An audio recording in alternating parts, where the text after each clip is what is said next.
Lesquels peuvent tirer profit de la vengeance de Dieu? Est-ce que tout le monde? Est-ce qu'une poignée de gens? Est-ce que c'est tous les chrétiens? Alors, mettez le sous-thème. Comment tirer profit de la vengeance de Dieu?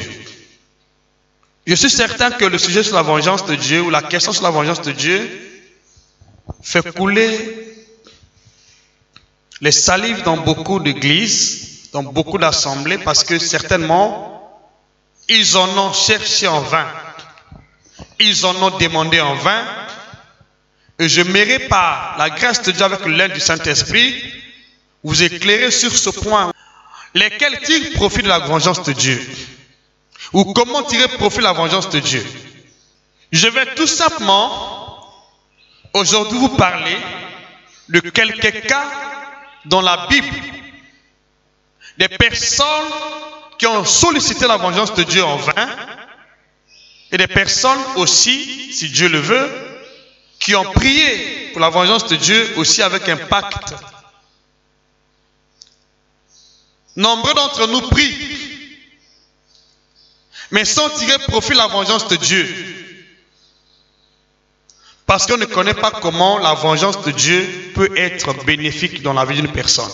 Comment la vengeance de Dieu peut être décrétée ou rendue disponible. Mais cependant, retenez une chose. Le sujet sur la vengeance de Dieu, ou le thème sur la vengeance de Dieu, est un thème très bénéfique pour chacun de nous, pour notre avancement spirituel. On ne peut pas prétendre avancer avec Dieu, ou faire chemin ensemble avec Dieu, aussi longtemps qu'on n'a pas compris la vengeance de Dieu. Parce que lorsqu'on parle de la vengeance, on voit la défense de Dieu. On voit l'intervention de Dieu auprès de son peuple qui est offensé injustement, qui se voit violer ses droits injustement, qui est persécuté injustement, qui subit la méchanceté injustement, qui subit les représailles, les mauvais traitements injustement, à cause soit de leur foi ou à cause de leur innocence. Ils sont foulés aux pieds, ils sont maltraités, ils sont vendus sans argent comme esclaves. Ce sont des personnes, lorsqu'ils ont une bonne conscience, Dieu ne tarde pas d'intervenir dans leur vie. Donc la vengeance de Dieu est un jugement défensif qui intervient pour défendre la cause de son peuple qui est violé, marginalisé, maltraité, persécuté, abattu injustement. Donc lorsque vous êtes abattu, vous êtes sous le coup des violences, des jugements, vous subissez la méchanceté des hommes à cause de votre foi parfois, à cause de votre innocence. Vous n'avez rien fait, mais les gens s'acharnent contre vous. Vous avez droit à implorer le Dieu des vengeances. Vous avez droit, ou vous avez intérêt à appeler l'intervention de Dieu des vengeances. J'entends ton amen. Mais cependant, les gens qui pensent que la vengeance de Dieu viendra lorsqu'ils ne seront plus de ce monde. Ils prennent pour référence Apocalypse chapitre 6, verset 9 jusqu'à 10, là où on parle du cri des vengeances des martyrs. Alors la vengeance des martyrs n'est pas celle dont je parle aujourd'hui. Les martyrs étaient de ce monde, mais ils sont morts à cause de leur foi. Ils sont morts à cause de leur attachement à la parole de Dieu. Et ils attendent la vengeance de Dieu, au temps fixé par Dieu. Cependant, pour nous les vivants, qui sommes en Jésus-Christ, nous avons intérêt à demander le secours de Dieu, la défense de Dieu devant chaque cas de persécution, devant chaque cas d'injustice. Lorsque vous subissez l'injustice de ce monde, vous subissez la persécution d'une manière injuste, vous êtes violemment abattu, follement abattu. Vous voyez vos droits violés violemment, sans cause. Vous avez dans ce cas intérêt à vous approcher de Dieu et lui demander secours. Ce secours s'appelle la vengeance de Dieu. Donc la vengeance de Dieu intervient pour défendre notre cause lorsque nous sommes maltraités, abattus injustement par une personne donnée ou une tierce personne. Dans ce cas, nous avons besoin de la vengeance de Dieu. On n'attend pas la mort pour demander la vengeance de Dieu. On demande la vengeance de Dieu pendant que nous sommes encore vivants dans ce monde-là. Le problème, c'est que beaucoup de gens ne comprennent pas. Et la vengeance de Dieu qui viendra, mais la vengeance présente. C'est un jugement défensif. Dieu se lève pour défendre la cause de son peuple, qui est abattu, qui est condamné injustement, qui subit les représailles injustement. Lorsque tu vois que tes droits sont violés, tu dois automatiquement faire recours à la vengeance de Dieu. La prière que tu dois faire doit être centrée sur la vengeance de Dieu. Je peux entendre ton amen. Je peux entendre ton amen. N'attends pas après la mort. Parce que lorsqu'on parle de la vengeance, beaucoup imaginent que la vengeance interviendra après la mort. Non. Jérémie a demandé la vengeance de Dieu. Il n'était pas mort. Il était encore vivant dans ce corps de chair. Nombreux d'entre nous pensent que la vengeance viendra après la mort. Je dis non.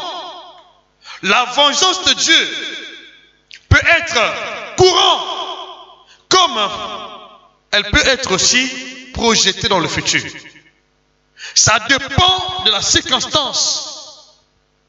Ça dépend aussi dans le tas dans lequel nous nous trouvons. Les morts ont besoin de la vengeance.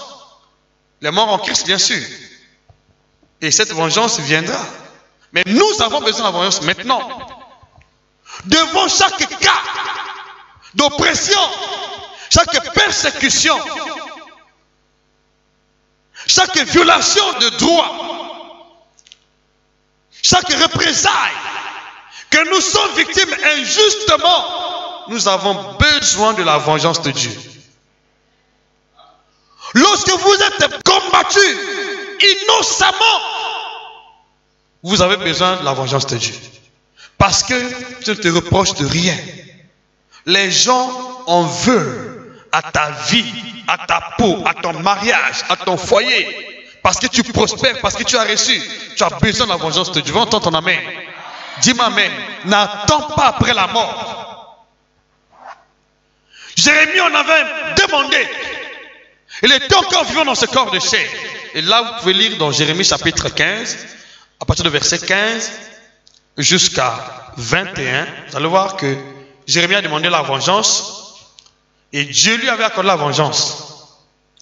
Mais une chose, avant de lui accorder la vengeance, il y a des choses que Dieu a demandé à Jérémie d'observer.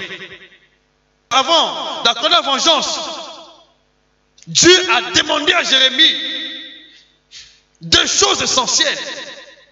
Un, il a dit à Jérémie de se rattacher à lui. Et deux, il a demandé à Jérémie de séparer ce qui est vil de ce qui est précieux. Donc, il doit se rattacher à Dieu et il doit séparer ce qui est vil de ce qui est précieux. Ce qui est vil, c'est-à-dire ce qui ne glorifie pas Dieu, ce qui est mauvais, ce qui est souillé. Jérémie avait intérêt à séparer sa vie ce qui était souillé, ce qui maintenait sa vie dans un état de souillure. Ça peut être un péché, ça peut être une mauvaise conduite, ça peut être une convoitise passionnée. Donc je peux dire, c'est quelque chose qui est lié à la chair. Ça peut être les envies, les désirs. Dieu dit, si tu sépares ce qui est précieux de ce qui est vil, tu seras comme ma bouche. Si tu rattaches à moi, je te répondrai. Et lorsque Jérémie a observé ce que Dieu avait dit, vous voyez dans la suite des temps que Dieu avait restauré la vie de Jérémie. Dis-moi amen avec assurance. Donc nous pouvons comprendre ici à quel moment la vengeance de Dieu peut intervenir dans notre vie. On ne reçoit pas la vengeance parce que nous en avons demandé. On reçoit la vengeance de Dieu lorsque nous comprenons les enjeux qui conditionnent la vengeance de Dieu dans notre vie. Tant que nous ne comprenons pas les principes divins qui régissent la vengeance de Dieu, nous pouvons prier des années, mais en vain. Jérémie est un exemple. Il a prié Dieu sans son intervention. Jusqu'à ce qu'il a dit à Dieu, il a pensé, il a raisonné que Dieu était pour lui une source trompeuse. Parce qu'au départ, il n'a pas enregistré la réponse de Dieu dans sa prière. Parce qu'il y avait quelque chose qui empêchait Dieu de répondre à la prière de Jérémie. Il y avait quelque chose qui empêchait Jérémie de la présence de Dieu. On peut dire ceci, si tu demandes la vengeance de Dieu, tu dois être dans la présence de Dieu. La vengeance de Dieu, c'est pour ceux-là qui sont dans sa présence. La vengeance de Dieu, c'est pour ceux-là qui savent maintenir leur corps hors d'état de souillure. La vengeance de Dieu, c'est pour ceux-là qui ont séparé ce qui est vide de ce qui est précieux. Dis-moi amen. Je peux dire, c'est l'héritage de ceux-là qui mènent une vie pieuse, qui mènent une vie de sanctification, qui sont dans la présence de Dieu au quotidien. Remarquez quand Dieu dit à Jérémie, si tu te rattaches à moi, il n'a pas dit si tu t'attaches à moi. Jérémie était attaché à Dieu, mais il n'était pas rattaché à Dieu. Et Dieu voulait que Jérémie se rattache à Dieu. Non seulement qu'il soit attaché, mais qu'il se rattache à Dieu. Pourquoi devrait-il se rattacher à Dieu? Parce qu'au quotidien, dans ce monde, chacun fait l'expérience des mauvaises choses. Chacun est exposé au mauvais traitement. Il y a des choses qui nous découragent. Il y a des choses qui nous font perdre la raison. Il y a des choses qui nous poussent à prendre des décisions selon la chair. On oublie même ce que la parole de Dieu commande. Parce que nous sommes certainement dépassés par des événements, dépassés par certains faits, dépassés par la mauvaise conduite des gens. Dieu a dit à Jérémie, si tu te rattaches à moi, tu rattaches à moi. Donc Jérémie avait intérêt à se rattacher de Dieu. C'est-à-dire, il doit se renouveler. Il était attaché, mais il devrait se rattacher à Dieu. Dis-moi amen avec assurance. Se rattacher, se reconnecter. La vengeance de Dieu est pour ceux-là qui peuvent surpasser leur entendement, qui peuvent dominer ce qui se passe autour d'eux, et qui ont toujours pour vocable la parole de Dieu, qui ont toujours pour vie le style de la parole de Dieu. Peu importe les circonstances, ils sont toujours attachés à Dieu. Peu importe les temps, ils sont toujours attachés à Dieu. Peu importe les conditions sur le terrain, le traitement, ils sont toujours attachés à Dieu. Ils font toujours recours à la parole de Dieu. Ce que Dieu a dit à leur sujet. Dieu voulait que Jérémie se rattache. Il était attaché, mais il n'était pas rattaché. C'est-à-dire, certainement, il s'était déjà découragé à cause de certaines choses, des expériences qu'il endurait, des choses qu'il expérimentait qui n'étaient pas conformes à la parole de Dieu ou à la promesse de Dieu. Dieu a dit à Jérémie, tu te rattaches. Chacun de nous a déjà fait une mauvaise expérience de la vie. Il y a des moments où tu trouves que la vie devient amère, sans espoir, sans issue. Et pendant cette période-là, nombreux prennent une mauvaise décision d'abandonner la partie, d'abandonner Dieu. Et c'est pendant cette période-là aussi que l'ennemi en profite que pendant cette période-là aussi, que nous sortons de la présence de Dieu. Si tu veux la vengeance, tu dois savoir dominer les temps, les circonstances. Tu ne dois pas laisser l'ennemi prendre la place. Tu ne dois pas te laisser vaincre par le mal. J'entends ton amen. Il faut triompher sur le mal, triompher sur les circonstances. Ne change pas de langage. Malgré tout ce que tu es en train de voir, il faut connaître ce que la parole de Dieu a dit à ce sujet. Et rester attaché. J'entends ton amen ici. C'est ce qui va t'arriver dans le nom de Jésus-Christ. C'est ce dont tu as prié des années. Tu as demandé l'intervention de Dieu, mais parfois en vain. Tu poses des questions. Seigneur, pourquoi tu n'agis pas dans ma vie? Pourquoi mes persécuteurs prennent toujours le dessus dans ma vie? Pourquoi ils veulent toujours m'effacer totalement? Pourquoi je ne vois pas toujours la solution à ce problème? Pourquoi la maladie est continuelle, la douleur est continuelle? Telle était aussi l'expérience que Jérémie a vécue dans sa vie. Sa plaie était incurable. Sa douleur était continuelle. Il a demandé la vengeance de Dieu, mais en vain. Parce qu'il y avait quelque chose qui le détachait de Dieu. Parce qu'il y avait des choses viles qui s'étaient introduites dans sa vie. La vengeance n'est pas venue. Je prie aujourd'hui par la grâce de Dieu avec l'aide du Saint-Esprit. Que Dieu éclaire ta pensée. Je veux ton amen. Lorsque tu pries, écoutez-moi. Malgré que tu pries, tu fais des efforts. Mais le malheur continue à faire son bonhomme de chemin. Il poursuit son bonhomme de chemin. Malgré les efforts que tu fournis, les mots continuent à se battre sur ton chemin. Malgré les efforts que tu fournis, la maladie continue son chemin. Ça montre qu'il y a quelque chose qui ne marche pas, qui s'est attaché à ta vie. Et je prie aujourd'hui que le Seigneur t'ouvre l'esprit, t'ouvre la compréhension de la même manière qu'il avait ouvert l'esprit de Jérémie. Parce que si Jérémie n'avait pas compris, la douleur continuait, la plaie continuait. J'entends ton amen. Mais cependant, il avait demandé la vengeance de Dieu contre ses persécuteurs. Souvent nous prions Dieu, Père, je suis harcelé, je suis tourmenté, je suis abattu, je suis persécuté. Pourquoi n'agis-tu pas, Seigneur? Tu as pris des années en vain. Après, le découragement a commencé à envahir ton cœur. Je te dis aujourd'hui, si tel est ton cas, appuie-toi sur la parole de Dieu. Dis-moi amen avec assurance. Appuie-toi sur la parole de Dieu.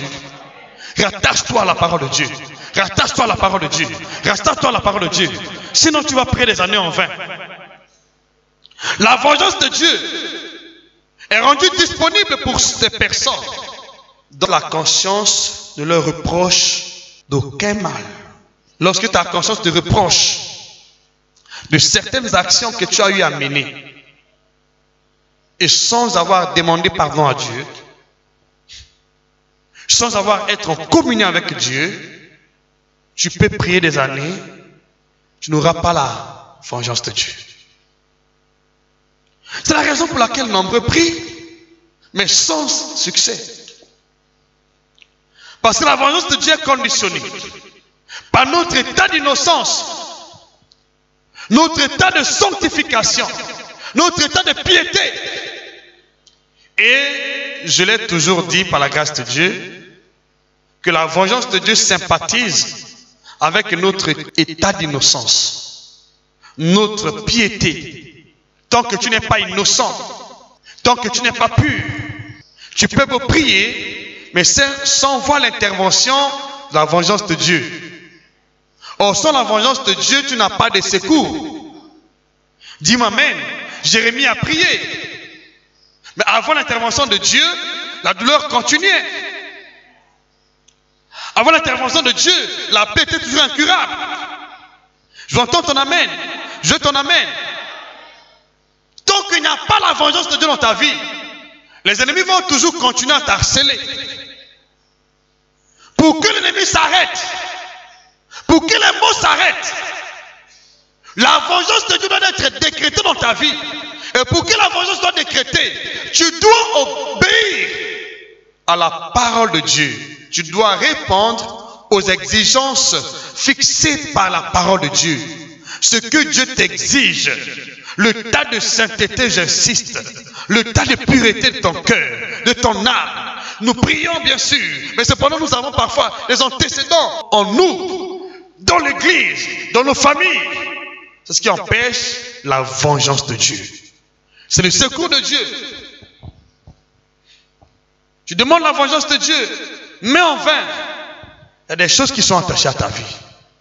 Je prie aujourd'hui que le Seigneur t'aide. De la même manière qu'il avait aidé Jérémie, que tu comprennes, que tu parviennes à découvrir qu'il y a telle chose qui est attachée à moi. Il y a ce qui t'empêche la vengeance de Dieu. Dis-moi maintenant avec assurance. N'accuse personne, ne blâme personne. Souvent, nous ne comprenons pas ce que Dieu a fixé comme direction divine derrière chaque parole de l'Écriture, que nous voulons tirer profit. Lorsque tu veux vivre la parole de Dieu en manifestation, l'important ce n'est pas prier. L'important c'est de connaître ou de découvrir quelle est la direction fixée par Dieu pour l'accomplissement ou le bénéfice qui s'attache à cette parole. Par exemple, lorsque je veux la guérison miracle, je dois comprendre que j'étais déjà guéri par l'instruction de Jésus-Christ. C'est la première condition, n'est-ce pas? Et je dois manifester ma foi. Et par la suite, je prie. Si je ne crois pas que j'étais guéri, même si je prie, je jeûne, la guérison ne viendra pas. Je vais être béni financièrement par Dieu. La première des choses, je dois comprendre, je dois donner ma dîme, je dois donner les offrandes. Sinon, mon ciel est fermé. Je prie, Seigneur, bénis mes affaires, bénis ma vie. Mais cependant, je n'ai pas observé l'ordonnance sur les dîmes, les offrandes.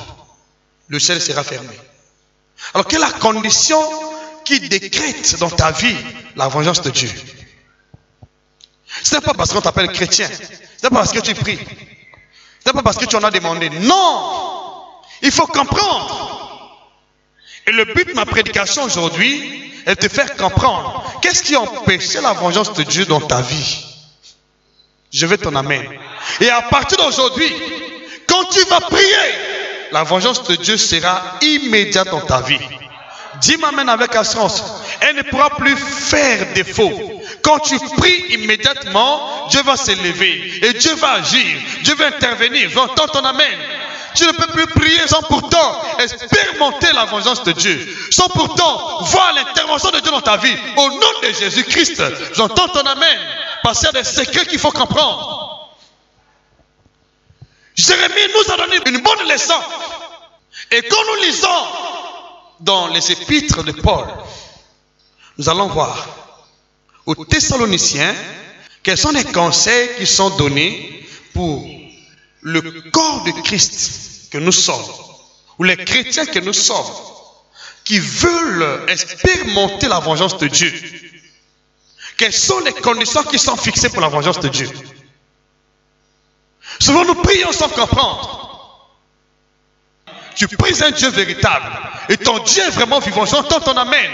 Tu ne peux plus prier sans pourtant déclencher le miracle, sans pourtant déclencher l'intervention de Dieu. Au nom de Jésus, je veux entendre ton amen. Je veux très bien ton amen ici.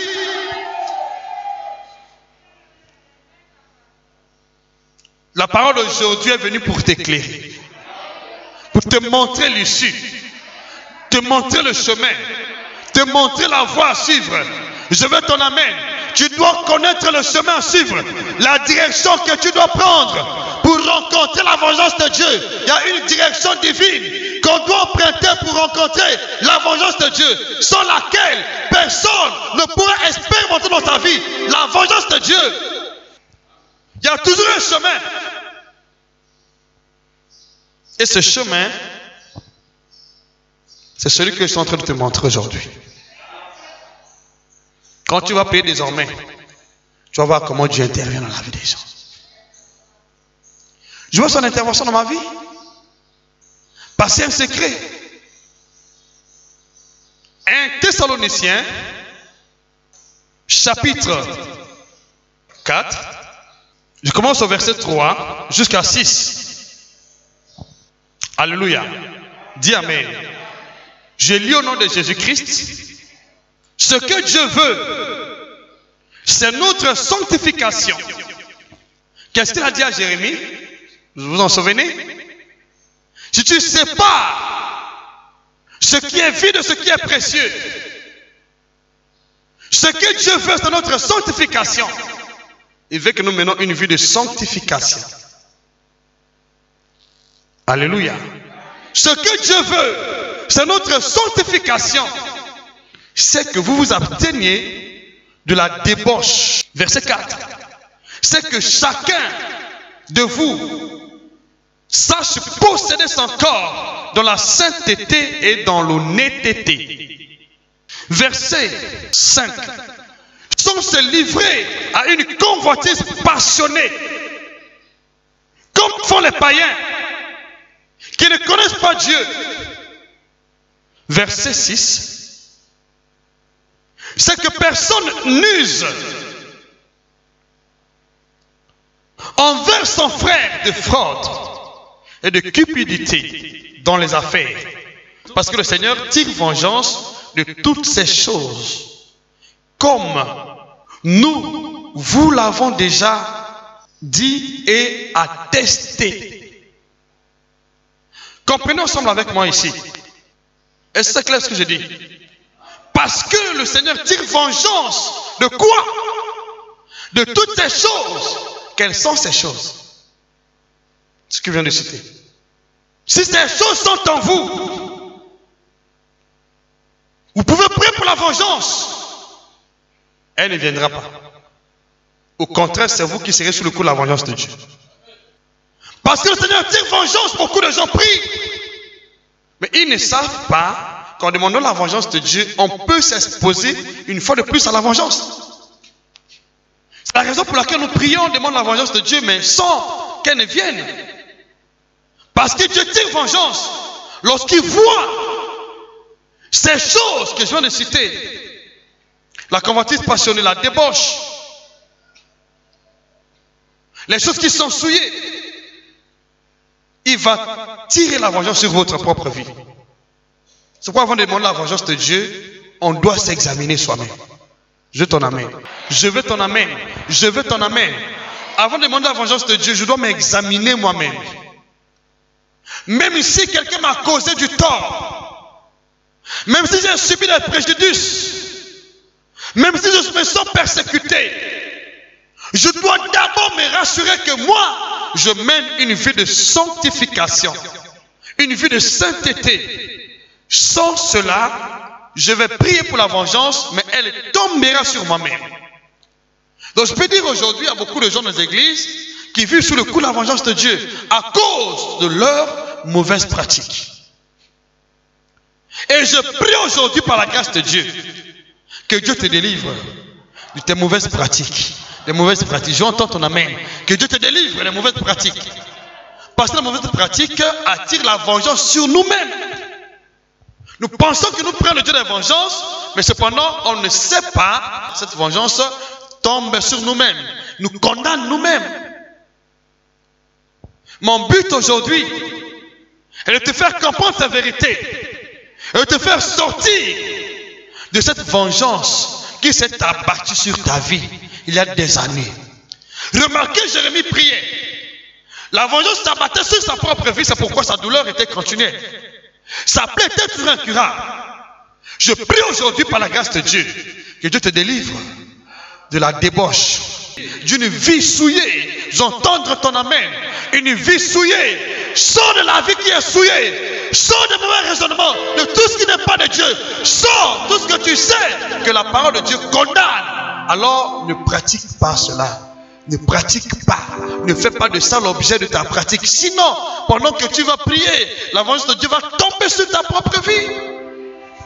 Combien demander la vengeance de Dieu contre leurs persécuteurs, mais ils sont surpris de voir la vengeance de Dieu sur leur propre vie. Jérémie était victime de cela. C'est pourquoi Dieu a demandé à Jérémie de séparer ce qui était vil de ce qui était précieux et de se rattacher à lui. Sinon, il continue à expérimenter les mêmes choses. À partir d'aujourd'hui, toi qui m'écoutes, et toi qui me comprends, aujourd'hui même, ta situation va changer. Ton histoire va changer. Au nom de Jésus. Le Dieu qui a parlé à Jérémie, c'est celui qui te parle aujourd'hui. Pour l'engagement là où tu es, de séparer ce qui est vil de ce qui est précieux. Ce qui t'empêche d'obéir à la parole de Dieu. Ce qui te pousse à la désobéissance, à la convoitise passionnée des choses du monde. On prêche la parole. Mais ça doit toucher ton cœur de plein fouet. Tant que la parole ne touche pas ton cœur, tant que tes yeux ne sont pas éclairés sur la parole qu'on prêche, tant que tu ne distingues pas ce qui est vil de ce qui est précieux, et tu ne sépares pas ces choses, je dis, ma soeur, mon frère, tu peux prier des années, il n'y aura pas de changement. Je veux que ça te claire ici, qui convainc ton cœur. Certainement, tu as prié des années, mais les choses, au lieu de s'améliorer, elles continuent à s'empirer. Tu as comme l'impression que Dieu n'est pas avec toi. Tu as comme l'impression que Dieu ne t'écoute pas. Mais aujourd'hui, Dieu te répond.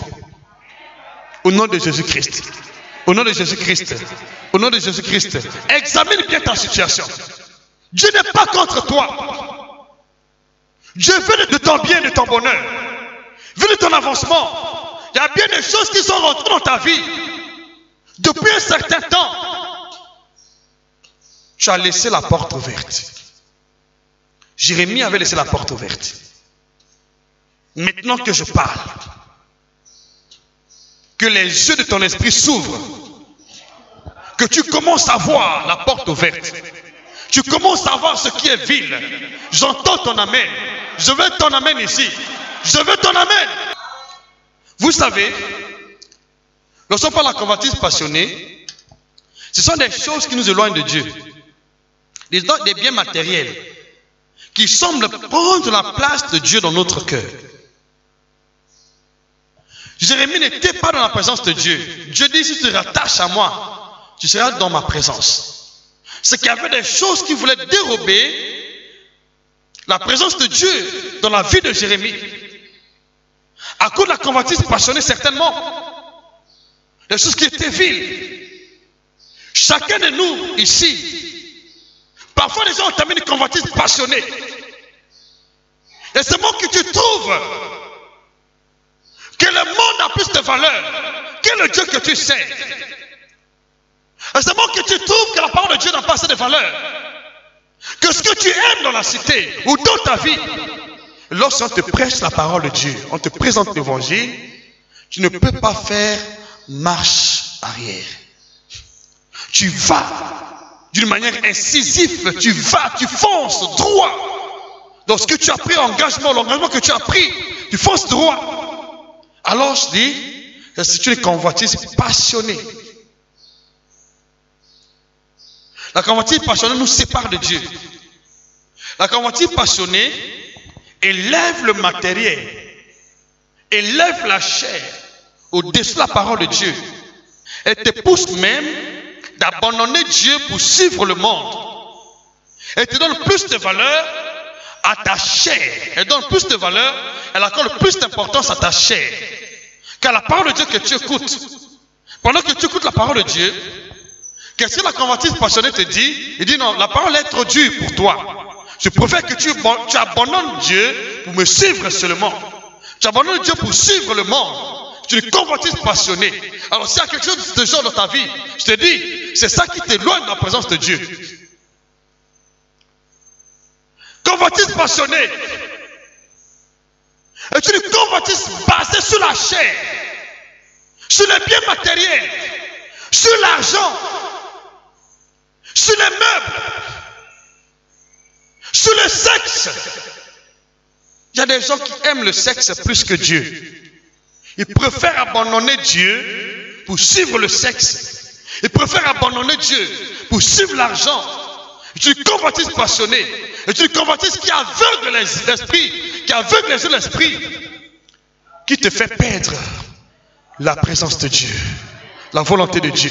c'est quelque chose qui semble te détacher de Dieu. Il dit, si tu te rattaches à moi, qu'est-ce qui te détache de Dieu? C'est une convoitise passionnée. Ce qui te pousse à désobéir à Dieu pour suivre cette convoitise. Quelle est la convoitise qui te pousse à suivre le monde? Les biens matériels, les désirs de la chair, plus que la parole de Dieu. Alors je te dis, c'est cette convoitise-là qui t'a fait sortir de la présence de Dieu. Vous savez, bien aimé, le conseil que Dieu avait donné à Jérémie était un conseil de taille.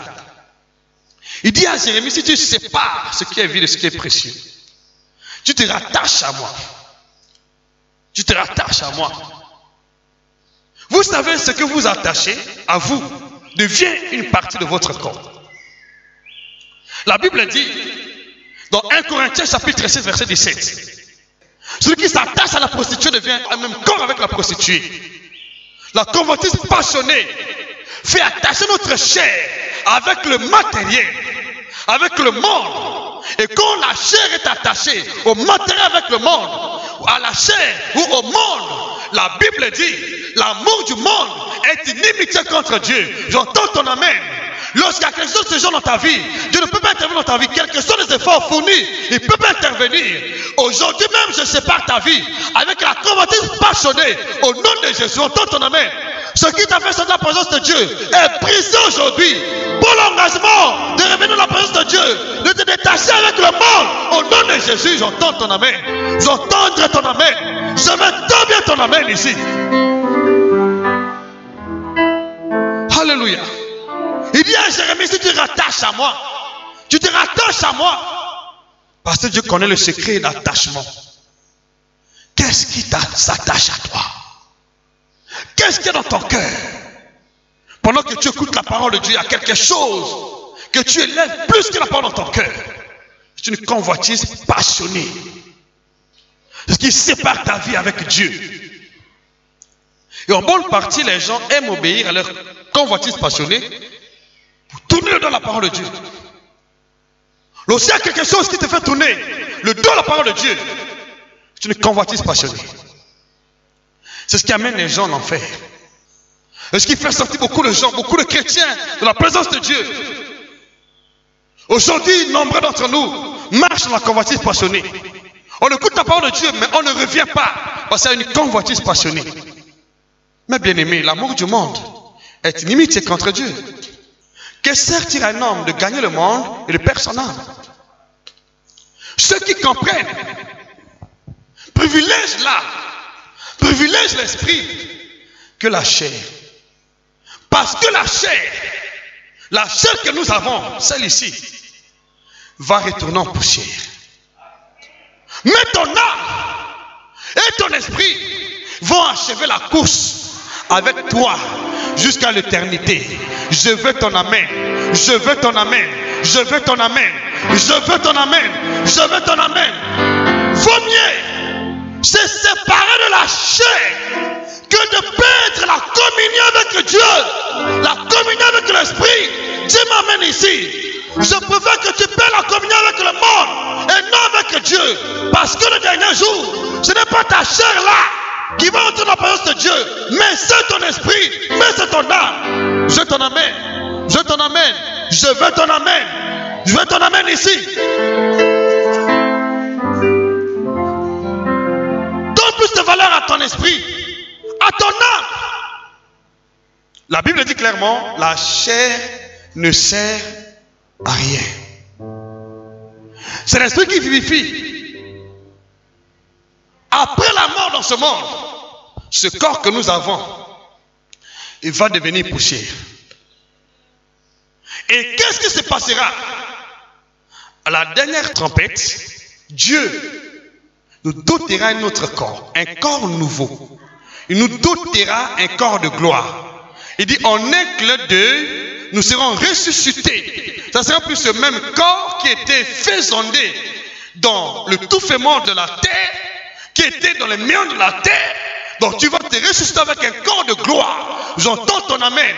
Mais ce corps de gloire va revêtir l'immortalité parce que ton esprit, ton âme va y habiter. J'entends ton amen.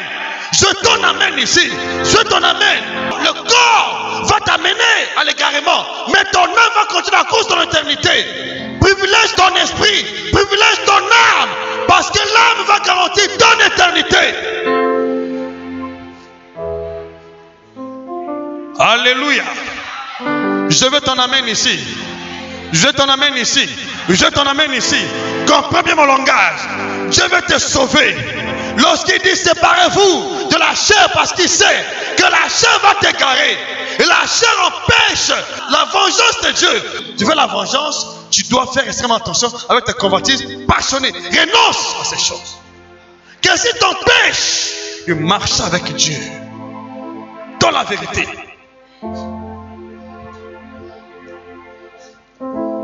Alléluia.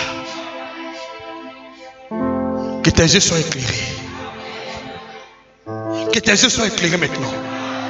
Que tes yeux soient éclairés. Que tes yeux soient éclairés. Que tes yeux soient éclairés maintenant. Vous savez, s'il y a des choses que vous pratiquez à cause de la chair, au détriment de la parole de Dieu que vous écoutez, prenez bien l'engagement d'abandonner cela.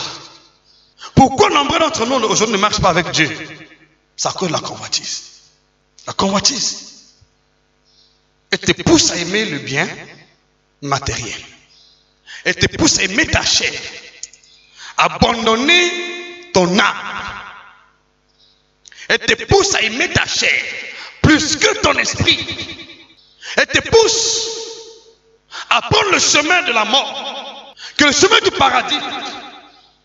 C'est ça la chair. Oh, la chair ne te conduit pas au paradis. Privilège ton âme. Ceux qui connaissent Dieu se séparent de la convoitise pour suivre Dieu. Parce qu'ils connaissent que l'âme vit éternellement. L'esprit vit éternellement. La chair est pour un temps. La chair, c'est pour ce monde. C'est l'enveloppe qui contient ton âme et ton esprit. Dieu nous a créé un corps pour contenir notre âme et notre esprit. Je t'en amène. Je t'en amène. L'important du corps est de porter mon âme et mon esprit. J'entends ton amène. Je très bien t'en amène. Comment privilèges-tu l'enveloppe plus que le propriétaire de l'enveloppe? Comment tu privilèges l'enveloppe plus que l'argent? Mais l'enveloppe sert à quoi? Garder l'argent. Ce qui est précieux, ce n'est pas l'enveloppe. C'est l'argent qui est dans l'enveloppe. J'entends ton amène. Je veux ton amène. Je veux très bien ton amène. Qu'est-ce que tu privilèges dans ta vie? L'enveloppe. Reviens à Dieu, ma soeur, mon frère. Dieu veut que tu comprennes aujourd'hui. Reviens de tout ton cœur. L'enveloppe ne t'amènera nulle part. On peut changer l'enveloppe. Mais l'argent qui est dans l'enveloppe aura toujours la même valeur. La lettre aura toujours la même valeur. Mais l'enveloppe peut être changée. Le contenu ne sera pas modifié. Parce qu'on a changé l'enveloppe. Mais c'est pourquoi Jésus est venu nous donner notre corps. Mais il n'a pas changé. Le reste, c'est notre âme. Mais pas le même corps. Notre âme reste. Notre esprit reste. Mais l'enveloppe est changée. Tu fais le choix aujourd'hui entre l'enveloppe et le contenu de l'enveloppe. Qu'est-ce que tu choisis? Et tu as choisi Dieu. Tu vas privilégier ton âme, ton esprit. Tu vas pratiquer la parole de Dieu pour faire vivre ton âme et ton esprit. Et c'est dans ce contexte que la vengeance de Dieu peut intervenir. Lorsque tu donnes beaucoup de privilèges, tu privilèges ton âme et aussi ton esprit, alors qu'est-ce que Dieu fait? Il va intervenir dans ta vie pour que ton âme et ton esprit continuent à se réjouir dans ce corps. Je veux t'en amener ici. Je veux très bien t'en amener. C'est ce qui va t'arriver aujourd'hui. À partir d'aujourd'hui, Dieu va intervenir dans ta vie. Quand tu pries, il va intervenir. Parce que Dieu intervient à cause de notre esprit. Remarquez, lorsque l'homme est mort dans la chair, qu'est-ce que Dieu a fait? Dieu comprend que ce n'est pas la chair et le sang. En réalité, dans l'homme, c'est l'esprit. C'est pas l'enveloppe, c'est l'esprit. C'est l'esprit. Qu'est-ce que Dieu a fait? Il a envoyé Jésus pour nous donner la vie en esprit. C'est qu'on avait perdu en Adam. Il a envoyé Jésus pour nous redonner la vie perdue en Adam. Comprends maintenant là. Dieu veut te donner la vie. Mais cette vie ne se trouve pas dans ta chair. Dans l'esprit. Pas dans la chair. Dans l'esprit. Il venge pour défendre notre âme, notre esprit, afin que nous continuions la vie dans ce corps. Alléluia. Puis il veut que nous menions une vie de sanctification. Parce que la sanctification de notre âme, de notre esprit, va affecter le corps. Les souillures de notre corps vont affecter notre âme. Or, lorsque nous menons une vie de sanctification, notre corps est affecté. Or, lorsqu'on mène une vie de souillure, notre âme est affectée. C'est pourquoi la Bible dit, l'âme qui pêche, c'est celle qui mourra. Comment savoir ta vie dans l'optique de Dieu? La vengeance n'est pas loin de ta vie. La vengeance n'est pas loin de ta vie là où tu es. Mais Dieu veut voir que les critères sont réunis. Les conditions fixées sont réunies. Si la maladie continue, si la souffrance continue, si la pauvreté continue, bien que nous prions Dieu, c'est parce qu'on n'a pas compris les lois de la vengeance divine. Je prie dès aujourd'hui, toi qui m'écoutes, que Dieu puisse restaurer ton âme, restaurer ton esprit, restaurer ton âme, restaurer ton esprit au nom de Jésus-Christ. Parce que notre prospérité, notre santé va de pair avec notre état d'âme, pas avec le tas de corps. Le tas d'âme. Je t'en amène. Il a dit clairement dans ta parole, dans 3 Jean 2, qu'est-ce qu'il dit? Bien aimé, je souhaite que tu prospères à tous égards, que prospère le tas de ton âme. Il n'a pas dit le tas de ton corps, le tas de ton âme. Ne privilège pas ton corps, privilège ton âme. Parce que ton corps prospère selon le tas de ton âme. Donne la place à ton âme maintenant. Une place de son dans ton âme. Le secret de la prospérité du corps, c'est le tas de l'âme. La santé du corps, c'est le tas de l'âme. Dieu m'amène ici. La vengeance de Dieu, c'est le tas de l'âme. Alors qu'est-ce que tu choisis aujourd'hui? Dieu veut te faire du bien. Ne perds pas le goût du ciel à cause de la convoitise passionnée. Nombreux sont ceux qui ont pris la tangente de l'enfer à cause des convoitises passionnées. Ils ont privilégié la chair à la place de l'âme et l'esprit. Ils oublient que la chair est pour un temps. Sa course s'arrête dans ce monde. Je veux que Dieu te soutienne là où tu es. Qu'il te soutienne là où tu es. Qu'il t'ouvre la compréhension afin que les choses de Dieu puissent prendre le dessus dans ta vie. À la place de la chair. Tu veux que Dieu venge ta vie. Celui qui s'attache avec le Seigneur devient avec lui un seul esprit. Un seul esprit. Un seul esprit. Et qu'est-ce que la Bible dit? Romains chapitre 8 verset 11 dit quoi? Si l'esprit de celui qui a ressuscité Jésus-Christ contre les morts habite en vous, il rendra la vie à vos corps comment? Mortels. C'est l'esprit qui rend la vie. Et la Bible dit clairement, celui qui vit selon la chair mourra.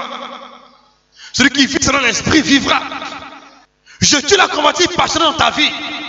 Je tue la convoitise passionnée. La convoitise passionnée, je la fais tuer en toi. Fais-la mourir maintenant. Au nom de Jésus. Ne donne pas accès à cette convoitise passionnée dans ta vie. Ne donne pas accès aussi de prendre la place de l'esprit dans ta vie. Tu donnes la voie par excellence.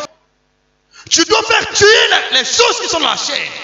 Faire tuer la convoitise, les immoralités, les envies, le vol, le mensonge, la cupidité, l'amour de l'argent, l'idolâtrie. Ce sont ces choses-là qui empêchent l'intervention de Dieu dans notre vie.